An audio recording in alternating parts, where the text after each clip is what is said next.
Bir düşünmedikçe çoban derler. Biz Müslümanız, düşüncemiz hüsnü zandır. Bak istediğin güçle saldır. İzrak ve müptelayız işinde Allah, elinde Allah, zikrimde Allah, fikrimde Allah, aklımda Allah, aşkımda Allah, aslında Allah, kanımda Allah. Hasbi Rabbi Cellallah, ma fi kalbi gayrullah, Nur Muhammed sallallahu, la ilahe illallah. Hasbi Rabbi Cellallah, ma fi kalbi gayrullah, Nur Muhammed sallallahu. Müslümanız, düşüncemiz hüsnü zandır. Bak istediğin güçle saldır. İzrak ve müptelayız işinde Allah, elinde Allah, zikrimde Allah, fikrimde Allah, aklımda Allah, aşkımda Allah, aslında Allah, kanımda Allah. Hasbi Rabbi Cellallah, ma fi kalbi gayrullah, Nur Muhammed sallallahu, la ilahe illallah.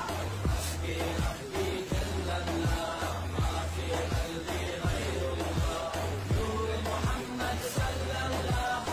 Müslümanız, düşüncemiz hüsnü zandır. Bak istediğin güçle saldır.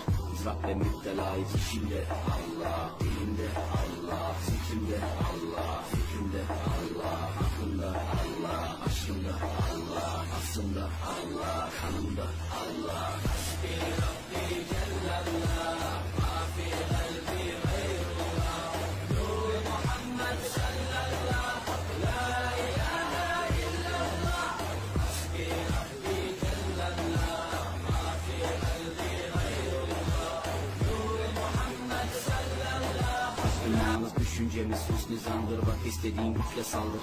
İzrak ve müptelayız işinde Allah, elinde Allah, zikrimde Allah, fikrimde Allah, aklımda Allah, aşkımda Allah, aslında Allah, kanımda Allah. Hasbi Rabbi Cellallah, ma fi kalbi gayrullah, Nur Muhammed sallallahu, la ilahe illallah. Hasbi Rabbi Cellallah, ma fi kalbi gayrullah, Nur Muhammed sallallahu. Müslümanız, düşüncemiz hüsnü zandır. Bak istediğin güçle saldır. İzrak ve müptelayız işinde Allah, elinde Allah, zikrimde Allah, fikrimde Allah, aklımda Allah, aşkımda Allah, aslında Allah, kanımda Allah. Hasbi Rabbi Cellallah, ma fi kalbi gayrullah, Nur Muhammed sallallahu, la ilahe illallah. Hasbi Rabbi Cellallah, ma fi kalbi gayrullah, Nur Muhammed sallallahu, la ilahe illallah. Evvelden bir davet, nefse ikamet.